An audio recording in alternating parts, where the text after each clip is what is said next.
Let's just see if YouTube is, we get a vertical stream going on YouTube, and that's always the tricky one. Looks like we're live there, live on Restream. Let me make sure I can see the chat well. Cool beans. I can see the chat well. Perfect. Okay, we are live, October 15th. Sorry for being a little late, guys. It just took a while for me to get the stream up because of my laptop.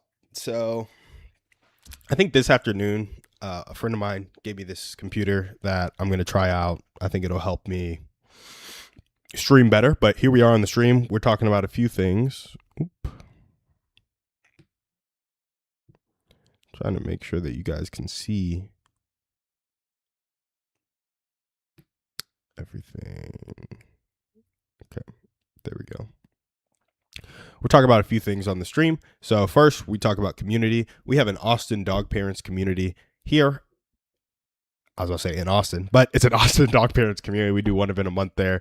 That's how we kind of help build community for people in real life. We also do this thing called apartment life, but that's really for only people at our apartment. And at this dog parent community and this one event, we're trying to get people to connect because we want to help people feel connected.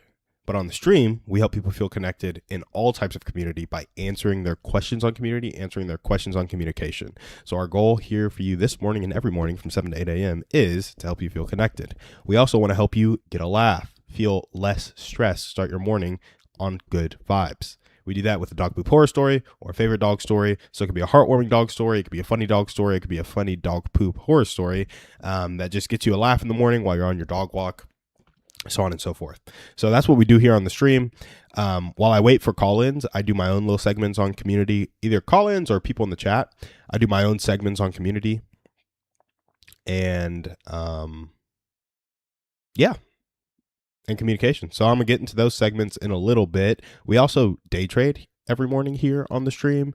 And that's something that I'm going to be kind of going back and forth on this morning because it looks like there might be a trade soon. So y'all just give me a second. Psych. No trades are coming. But I'll tell you what. I did just miss a trade. And this was a funny one. Nobody's really going to understand this, but bear with me. Yeah, bear with me here. So there was a fair value gap on the 1 hour.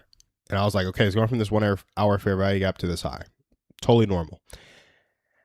To get an entry on the 1 minute, so I got the direction on the 1 hour. To get an entry on the 1 minute, I needed a fair value gap, a change in state of delivery, and it to tap back into that fair value gap, right? So I got the fair value gap. I got the change in state of delivery, which is basically it made a lot of good candles going up, and it passed a previous high.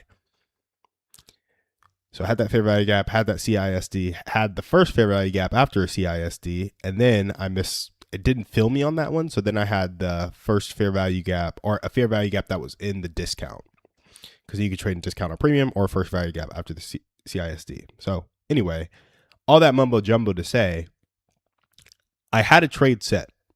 I was like, fill me at 24,955.75.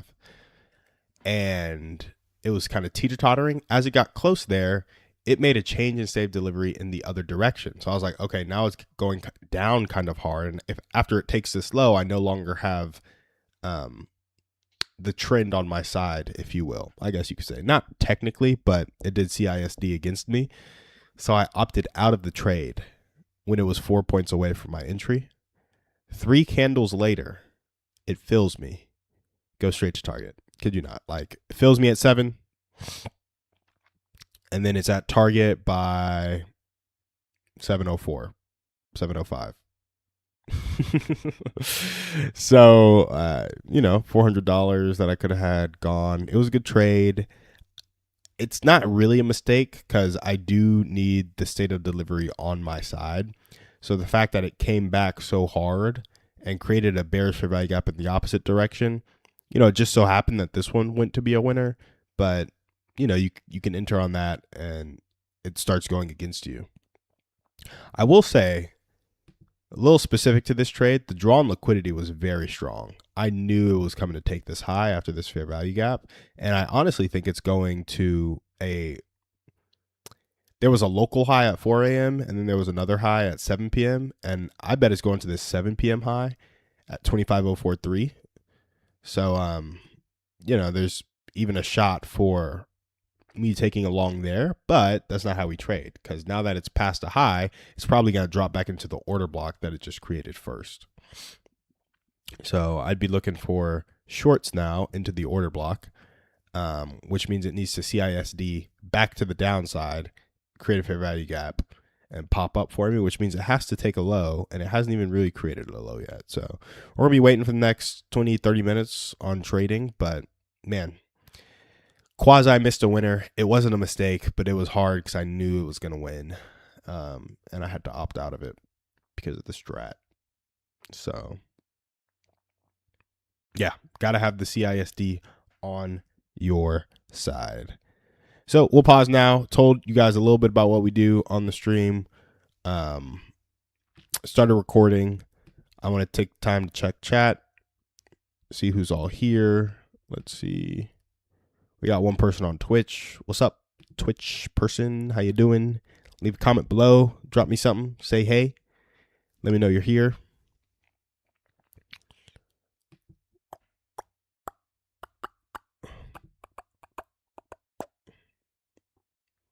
Live on YouTube. I'm gonna get on YouTube on my phone just to make sure everything's going smoothly. Guys, this is also this is a stream that we're gonna have to end a little early because I have a work meeting at 8. So instead of ending at 8, we're probably gonna end at 7:55 or somewhere thereabouts. And I'm gonna be checking the charts a lot more today. Man, missing that winner was no fun. But we've had 2 good winners in a row, and I didn't actually miss it because it was against my strategy. I actually haven't pulled up my strategy in a while, so give me a second. Let me pull it up just to make sure. So the strategy is always a clear 1 hour draw. So I had it going from that fair value gap on the hour to the high, the external. So we were going internal to external. Then we wanted a 1 minute entry. So it's any fair value gap after a CISD because I have to be on the correct side of the curve. So I literally have that written. So if I was waiting for a bullish CISD and now I'm trying to take a bullish trade, but we have a bearish CISD before that trade, gotta cut the trade. Even though I was in the correct area of the premium and discount, was not on the correct side of the curve, gotta cut it. The only way that's the exception is if it's the first fair value gap after a liquidity sweep and CISD, because those are particularly potent. But any other fair value gap, gotta be on the right side of the curve. So that's tough. Still hasn't really created a low. So who knows if it's going to go back into that order block, especially with that huge green candle it just created on the 1 hour. Man, show did miss that though. There was another trade because I didn't even wake up late, but I was just like 3 minutes away at like 6:37. Where it's like you had a fair value gap, you had a CISD, boom, pop into the fair value gap, went to target. So there was 2 like pretty good trades on this swing up that could have been taken. One that was like strictly within my strategy because it was the first fair value gap after a CISD, a small CISD albeit, so it didn't look like the sexiest trade ever, but it won. So that was tough because I started looking at the charts at 6:39 and the entry was at 6:37. I was like, oh, maybe it'll come back down and fill me. Nope. To target. Straight to target. Cool beans though. That's what we got there. We're going to go ahead and jump into our community segment, and then I will speak on it for a little bit. I'll come back to see if there's anybody on the chat, anybody who wants to say what's up. Then I'll check the charts again. Actually, I'm going to check charts one more time. Okay, check the charts. No low created. No CISD yet. So we'll probably be waiting on that for a little bit. We're going to jump into this community segment. Here we go.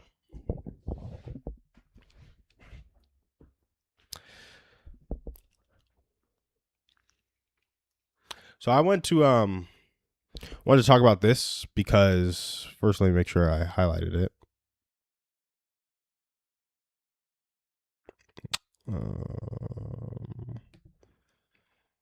Yeah. So a question in a lot of people's heads might be, why can't I trust people? Why don't people trust me? Why do I only tell people about mistakes once I fixed it? Why am I not feeling safe with people? Like, why do people not feel safe with me? Like, what is going on when it comes to transparency and honesty in my life? Like, I always feel like I'm going to be judged. I always feel the need to judge people. Some of these might be some of the thoughts in your heads, and this segment is for those answers. So let's hop in. The question I have to you, from all those questions, that hypothetical questions that I just posed to myself, is this: what if the thing keeping you from being trusted by people is how hard you try to look trustworthy? So here are three things. I'm gonna run that back. What if the thing keeping people from trusting you is how hard you try to look trustworthy? Here are three things I've done before to protect my image when it actually made me lose trust with people. The first thing is trying to solve the problem alone. When I don't let people bear my burdens with me, there's no shot that they get close to me. This happened in high school when I graduated. So many people thought they were close to me, and we just never really talked again. And that's because I was in a spot that was pretty tough. The second thing is justifying everything. A year ago, I let our sober living business go on way too long in an unprofitable manner because we were investing in the business. This was simply to protect my ego because we were failing, and made me lose trust with my wife and my business partners. The third thing I've done is wait until it's safe to be honest. Holding back the truth because you're scared of the outcome erodes trust because it feels deceptive. And really what that one does is it stops you from receiving grace for the things that you're so nervous about and makes you live with these emotions that simmer inside you. And this happened when I first told Gracie about my struggles with lust. Like, I held that back for a while in our relationship, and it felt deceptive to me, but she just extended grace, and I was stopping myself from receiving that. And so these are some of the things you can do to protect your image, because there's some of the things I did to protect my image when it actually made me lose trust with people. And to gain trust with people, let them into your problems. Don't justify everything, but take ownership of everything. And don't wait until it's safe to be honest. Be honest and give people an opportunity to extend grace to you.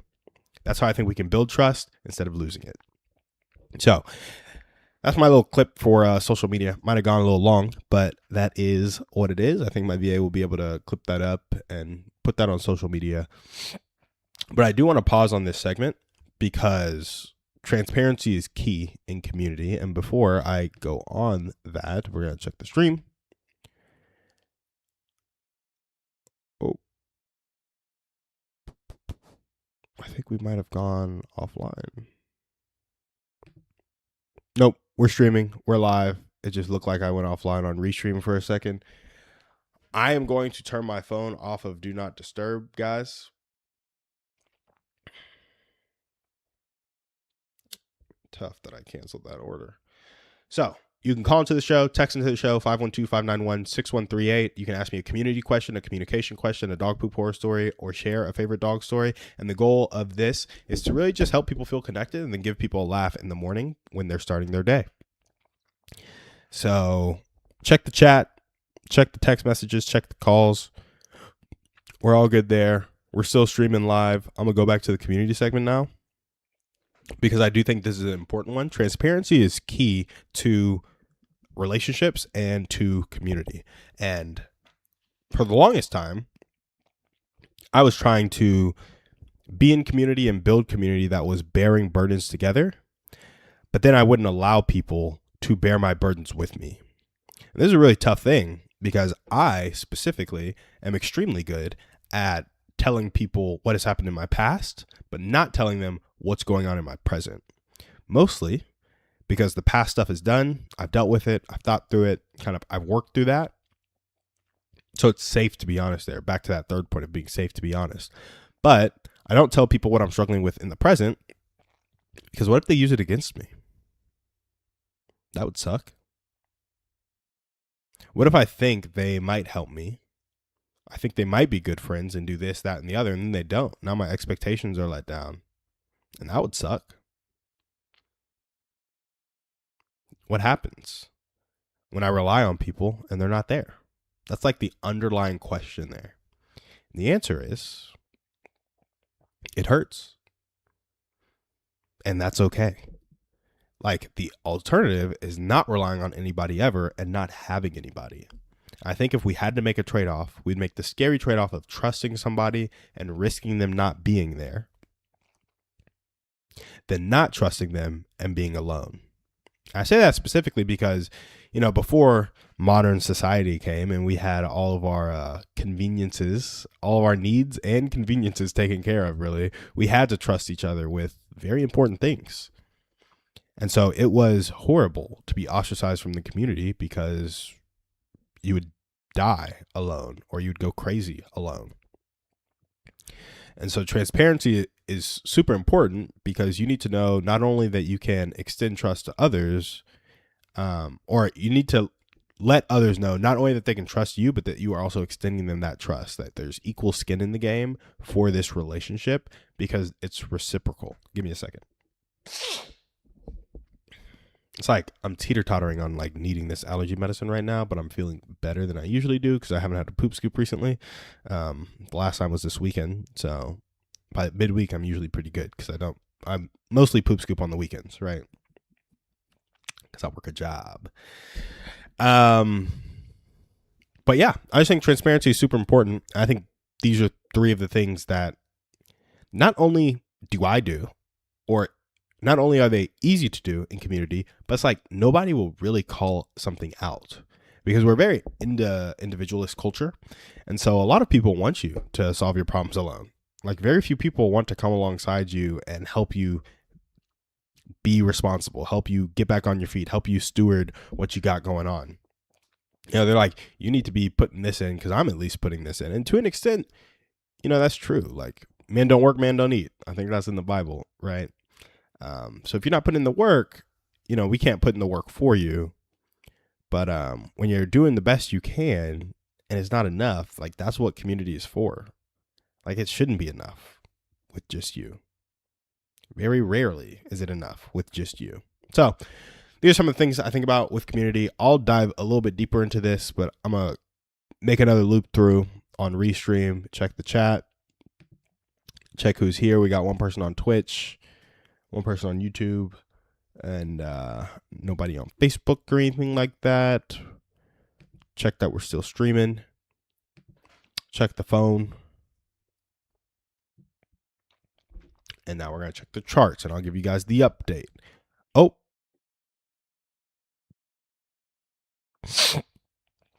Okay. So this is actually pretty important. Give me a second here. We had a big 1 minute candle that created a fair value gap, but it didn't exactly take a low, which is interesting. So it's not really a CISD. So I'm not looking to take a trade here. But what it did was it created a low. So now we're looking for another push down past this low. Well, oh man, it's close to being a CISD. But there were just no lows. It was just such a strong push up. So yeah, we're looking for another fair value gap to form on the way to this low that formed at 721. And then we'll be looking to take a short back into the order block after the high sweep. So this is going to be an external to internal with a very clear order block that was formed on the 1 hour at 5 and 6 a.m. So we're going to go back into that order block, which we have. The order block starts at 978, and you could probably take it all the way into like 970, really. So hopefully we get something good soon. We're getting a pretty nice push down right now with a clear stop loss. Hopefully in the next 5-10 minutes, we'll have a trade if we can bust through this low. But anyway, no trade for now. So I will go back to my community segment, talk about each of these, trying to solve the problem alone. What's that quote? It talks about if you want to go fast, go alone. If you want to go far, go together. I think a lot of people are impatient and we're trying to go fast. I know I'm impatient. I try to go fast. And it's hard to go together. Like there's a lot of conflict that you have to solve that you'd be like, man, if these people weren't here, I wouldn't have all this drama and then I could just go. But go what? You could go faster, but could you go further? Like eventually, you just need people. Eventually, you cannot do it all on your own. And so it's important to do your part, but it's also important to bring people in the fold and trust them to do their part. So that's trying to solve the problem alone when you're like mission focused. That's part of community. Like we have our small talk stage, we have our consistent activity stage, we have our vulnerability stage, and we have our more consistent activity stage. Then we have our time on mission, money and time on mission, and then interdependence toward the mission. Those last three stages, like if you're trying to solve the mission alone, you're not going anywhere. But let's take it from mission oriented into your own life. 1 second. Mission oriented into your own life. So when you're solving a mission, you go alone, you're going to have to bring people into the fold. But a lot of people might have financial struggles right now. A lot of people might have health struggles. They might have interpersonal relationship struggles. Do you try to solve those problems alone? And the answer is, it may seem like everybody wants you to solve those problems alone, but I'd be willing to bet it's because you're going to the wrong people with help. It's either the wrong friends or straight up your friends aren't those people for you. For example, if you're having problems in your marriage, going to your friends might help when the problems are small, but when they're perpetual problems that are persistent and deeply rooted, it might be worth going to marriage therapy. You might need to go to some marriage-focused retreats, If you have trouble being like intimate with best friends and that's a problem for you, like it's hard for me to have a lot of best friends. Like I love spending time with Gracie, and then I have people that I love dearly.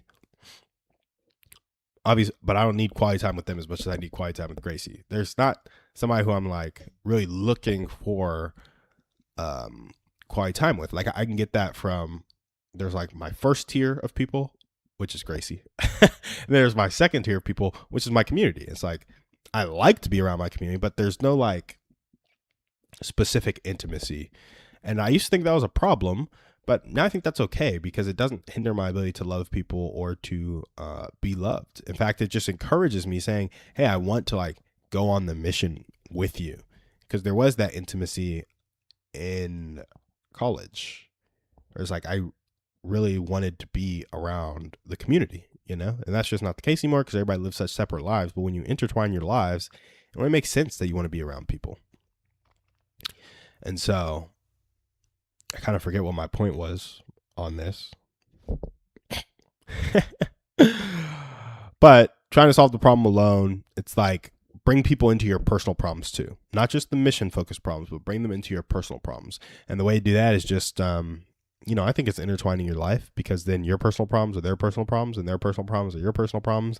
And you got to do the thing together. Like if Gracie has a problem, I have a problem. And if I have a problem, Gracie has a problem, because it so deeply affects both of our lives. So we got to solve that problem together, So she can't be alone in that problem, and I can't be alone in my problems because they affect each other. And, what would it be like for your personal problems to affect your friends? How close would you have to be? Would that still be a healthy relationship? I think a lot of people would say no. But I'd argue the opposite doesn't even approach relationship almost. Like we're not talking about healthy or unhealthy. We're talking about relationship or no relationship. And I feel like when you can cut ties with somebody and there's no impact to your life or their life, it's hard to say you have a real relationship, in my opinion. That is not like professional advice. You don't need to take that to the bank. But for me, if I can cut ties with you, like some people come and watch the stream, some people like my poop scooping business and let me come poop scoop for them. But it's like I cut poop scooping with them and it's like it wouldn't really impact their life, wouldn't really impact my life. Like we're all good to go. I can stop this stream, wouldn't really impact y'all's life, wouldn't really impact my life. We're good to go. Now when the stream gets bigger, it might impact my life, might impact your life. There's more of a community here, like because we're building something. But right now, in the beginning, you could stop and people would probably be fine. Nobody's tuning in for their daily laugh yet, and that's okay because we'll get there. But I don't know. There's just something about letting people into your personal problems. I think it's cool. All right, let's see. Got one person on Twitch. Nobody in the chat. Let's see if anybody's called in yet before we go a little bit deeper on our community segment. Nobody's called in. We're going to check the charts real quick. Oh, buddy. Okay. So we took the low. Shoot.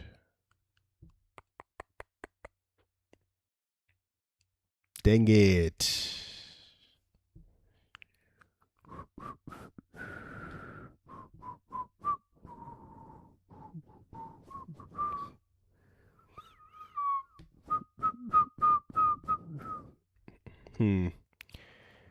Took the low, bounced into a fair value gap, almost went to go stop out at that fair value gap with an 18-point stop loss.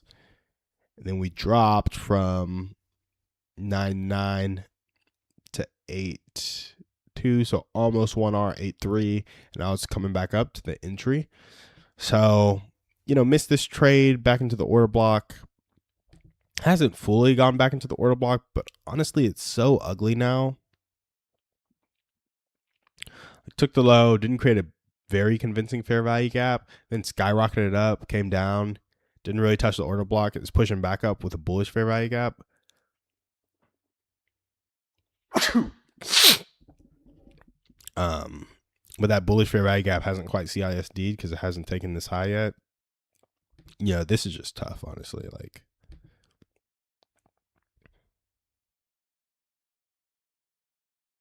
I don't even know how to trade this. I don't think I will. Again, this like fair value gap trade didn't lose, but it is struggling. Not to mention, I still think the ultimate draw on liquidity is this other high. Way. I feel like it has to go to 25.045 before it really drops back, but it might also just drop back now. You never know. But yeah, now I don't really see myself taking a trade unless it becomes super obvious. So we will go back to the community segment. Give me a second here. Okay. So we talked about trying to solve the problem alone a bit in depth. I want to go to justifying everything in depth. This is a super common thing that helps people lose trust, in my opinion. And I'll dive a little bit deeper into our sober living business. For so long, I've been trying to make a business work. Like, I've been trying to be an entrepreneur since I was 19 or 20. I've done so many businesses, and each time I wasn't doing the required effort. And to a certain extent, I'm still not doing the required effort. I'm getting better at it. But I understand a bit more of the work that needs to be done now, and I realize why there was no shot. I didn't understand distribution. Like, I was like, okay, I can build a product, I can build an offer. That's what Russell Brunson kind of taught me. And then he wrote Traffic Secrets, and he basically said, you either need a brand or you need ads. But what he didn't talk about was how much volume you needed to do to actually have a brand, or what ads would actually be like. He talked a little bit about ads, like self-liquidating offer, but I was so against spending money on ads and didn't understand that business owners put $35 in and get $70 out.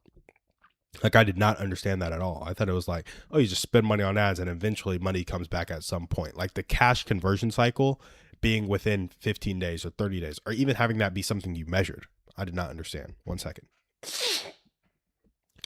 So, take this back to sober living. I'm sitting here in the real estate business. I try to wholesale. I try to fix and flip. I try to buy and hold. I try to do all these things. I'm like, I can't do it. Finally joined the sub 2 community. Find sober living as like a high cash flow model, because I realized I needed less investment property. I need cash flow. So let me blend investment and cash flow, like Airbnb arbitrage, sober living.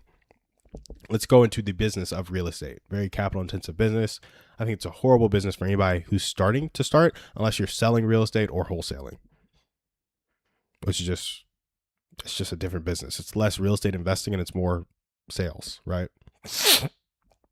So anyway, we bought a home with sober living, then we partnered for another house, and then we kind of seller financed another house. So we had 3 homes going for sober living. And we're like, oh yeah, we're just going to run this business. Insane. insane. This is where I learned that logistics matter. Like I thought, and to be fair, I asked people who were running sober living homes how like simple it was. They're like, oh yeah, you get with the rehabs. Everybody needs a sober living home. They're going to start sending people your way. But the thing about the rehabs is they only trust people in their rehab community. So if you've never been an addict, you've never recovered, there's less trust there, which makes sense on one end and doesn't make sense on the other. But anyway, so I thought it was going to be easy going into it because of what I talked to one or two other sober living people about. And then I had these expenses to the tune of $4,000, $5,000 a month. And I was like, okay, we bought some real estate. Now we own the property. Now we just have to figure out a way to make this make money. So stupid. So stupid. But I thought figuring out the way to make money, I was like 2 months, 3 months, then we're going to be cash flow positive, $2,000 a month on each house, which would have been glorious. I had plans for getting to 20, 50, and 100 sober living homes, have this sober living empire where I'm helping people in a real way. Like I'm helping them transition back into life because, you know, my dream was to be able to take somebody from the streets and help them reintegrate back into society. And this was doing that in a way. It wasn't fully from the streets. It was from rehab, but it was helping me figure out a mechanism there. And, yeah, that 2-month timeline of, hey, it's not profitable right now, but in 2 months we're going to have them full. We're going to be good to go. So let's buy this furniture.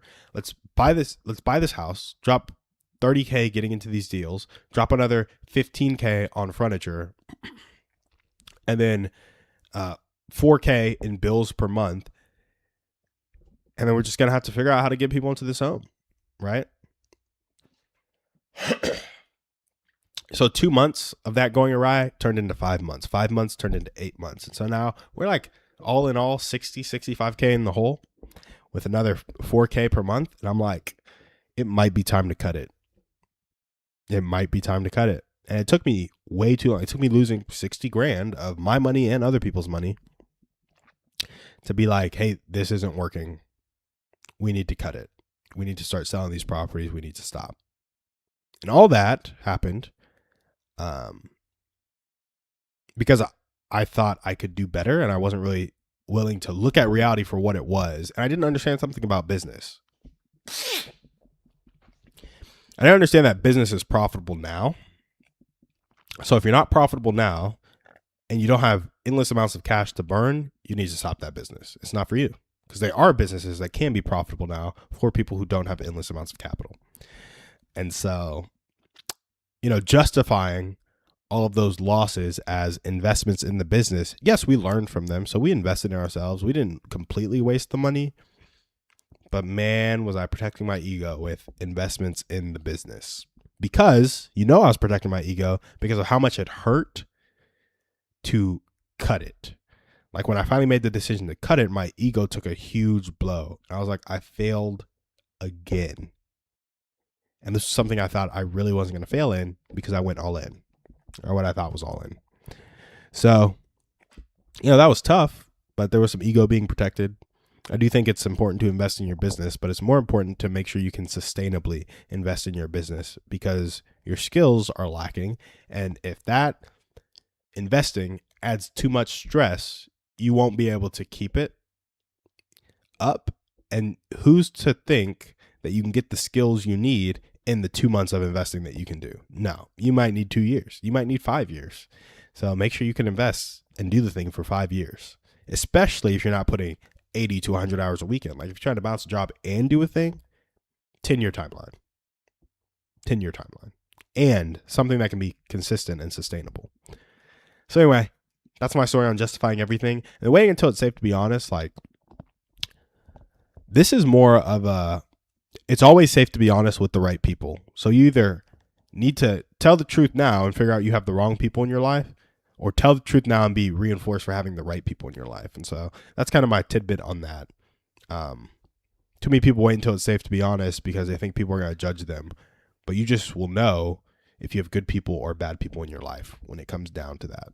So let's see. Take a second here. Got something on Twitch comment. Nothing crazy. We're still live everywhere. Still recording everywhere. Let's get to go.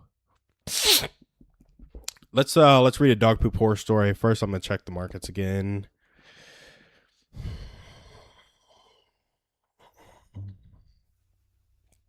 Yeah, like this is just getting ugly. Like it's more bullish to me than bearish. Like I'm like, okay, when is it gonna? Here we go. We just got a bullish fair value gap taking a high. I'm like, did it drop into anything so I can take it back? I don't think it even touched this order block, which means we're still having to trade external to internal into the order block. Order block starts at 980, and on the 1 minute, our lowest point was 983. So it didn't quite get into the order block yet, so I can't take this trade here long, which is just irritating, but you know, whatever.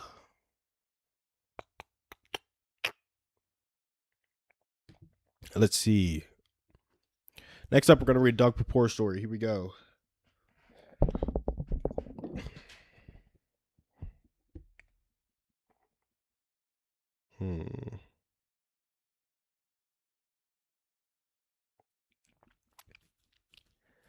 Okay. 11 days ago, I asked Reddit, what's your funniest dog poop story or any hilarious dog story? We got 14 upvotes, 89 comments, 14,000 views. Ooh, and I can cross post to more communities.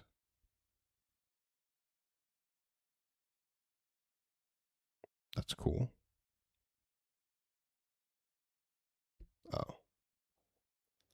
I learned something about Reddit today. Anyway.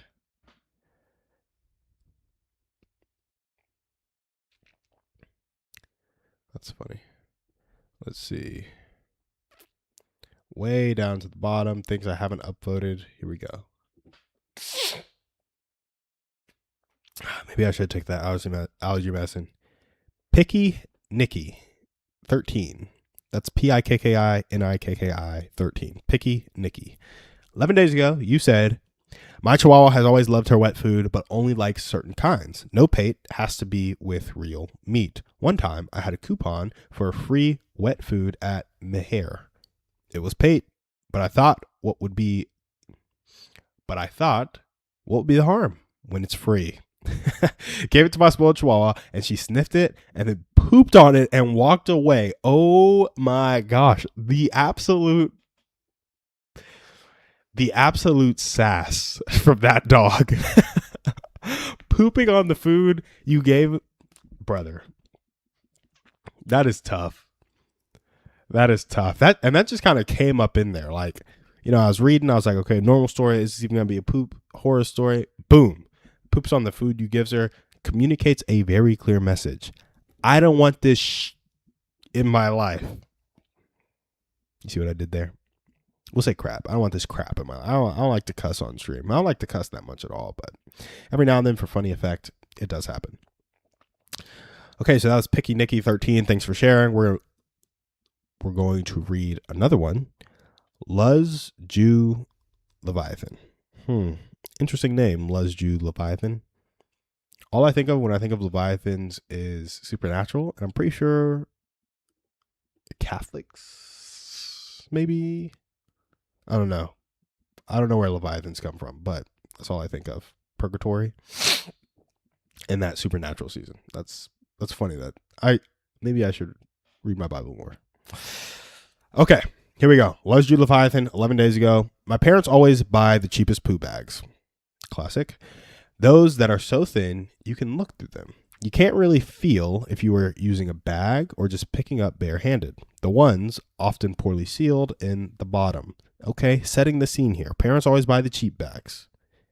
You can look through them. You can't feel if it's barehanded or the bag, and these specific ones, poorly sealed in the bottom. It's bottom. Here we go. The poop was soft, but still able to be picked up. I take a bag, control the weld, is tight, and cull it. I don't know what those words mean, Luz Jew Leviathan. Control the weld, is tight, and cull it. Then, dog craps again. My poop phobic dad chooses to pick up. He doesn't check the weld. Guys, what is the weld? Am I tripping here? Like, I'm so confused. Anyway, he doesn't check the weld. I see him put his fingers into the bag and bend down. But I also see his bare hand sticking out. He's currently wearing the bag like a bracelet. So the weld is the bottom of the bag. And this is context clues, ladies and gentlemen. The weld is the bottom of the bag, and it has ripped. So the weld has ripped. He is currently wearing the bag like a bracelet. I yell, "Stop!" What just makes my dad stiff in anger because I raised my voice. Then he grabs the dog poo with bare hand, getting it all over his palm and fingers. Loves you, Leviathan, you tried to do your dad a service, and you were betrayed. So I'm not saying it serves him right that there was dog poop on his hand, but I am saying maybe he wants to listen to you in the future. Thanks for sharing, Loves you, Leviathan. Thanks for sharing, Picky Nicky 13. You guys were both featured on the stream. You got an upvote, and yeah, we appreciate you guys giving us a good laugh on the stream. So that's our community segment. We've done our dog poop horror stories. We'll check to see if there's any call-ins, anybody on chat. We have 7 minutes left on the stream, and I think I'm just gonna vibe. Like, I have a communication segment that I can run through right quick. Prepped. So irritating. I wanted to touch the order block so I could take it long again, but I think it's just going to the next high, which probably means I'm not going to take a trade today, which is totally fine. That is okay. It's just a little upsetting because I missed. It's like I saw 2 winners, missed one, couldn't get in the other one, and that's just kind of tough. That is just kind of tough all the way around. Let's see.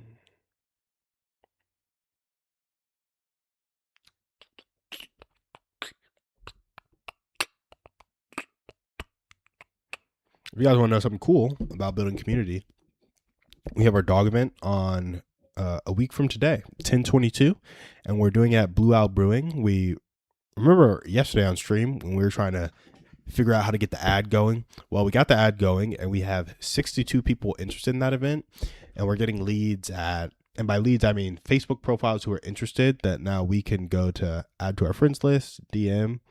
We're getting these leads at $1.23 per response. And so I think we're going to go ahead and have, hopefully 700, 800 people say they're interested in the event. We're going to try and DM them all and get them into the Facebook group. And, as we grow that group, it'll just be a super cool thing. It looks like today we're getting responses at $2.21. And yesterday we were getting responses at $1.09. So hopefully it doesn't keep getting worse. And, hopefully it gets a little better for the rest of today. But it might also be that event responses just cost more, and maybe you cap out at 100 responses or 200 responses for an effective cost per lead. But anyway, we'll keep you guys posted on that. We have a few people still trickling into the Facebook. Oh boy. I don't know what is going on right now in the markets. Let's check if there's any news at a random. Oh, hold up. We got Theo calling. We'll be able to talk to him for like 5 minutes. Let's see what he got to say. What's up? Yo, bro, do you not get pinged on your Twitch chat? No. Why? Were you twitching me? Yeah, I was. Not for long. It was like 6 minutes, but yeah. Oh, I got it. I'm like, I see 2 chats from 748. It says, yeah, me too. And then you correct 2. But that's all I got. Oh, gotcha. And then I put might get that trade when it just did this huge drop just now. Yeah. Were you thinking about taking it long? Yeah, because the short trade already happened at 725. So yeah. I'm like, okay, huge fair value gap for 720. 725. So we definitely want to play the halfway, the consequent encroachment of that, right? Because it's just so big. Each fair value gap was And then because 720. the fair value gap is so big, you put your stop loss at the top of that, and I'm like, it went too R. I guess my question is with the 720 fair value gap, it didn't really take a low though. So can you take that? Oh, good one. Yeah, you're right. No, it didn't. I thought it did. I wasn't paying attention. Yeah, you know I wanted to be in that one. You know that's right. Yeah. And so then when it took this low, there was a really small fair value gap at 728 that then got filled with this crazy 730 candle that almost would have stopped you out right after it entered you. Yeah. And so crazy. I came back after talking on the stream for a little bit. I was like, all right, I'm not taking a trade today. But I also get this 6:30. I logged on at 6:39. I was looking at the markets. As you can see, at 6:37, you get tagged into a fair value gap that just finished a CISD. You did. And so at 6:39, I was like, maybe it drops back in there. And then sure enough, target. And then again at yeah, that's unfortunate because that was a really good one. Yeah, I had another trade set for. Look at this 7 a.m. candle. You see how it tags? I had a trade set for 29,955.75 in this bullish fair value gap at 6:40 a.m. because it was in the discount, and I was gonna take it long, but on the way to filling me, you see the 7 a.m. candle, but then you see the 655, 656, 657 a.m. candle. That creates a small bearish fair value gap and then takes this low. Yeah.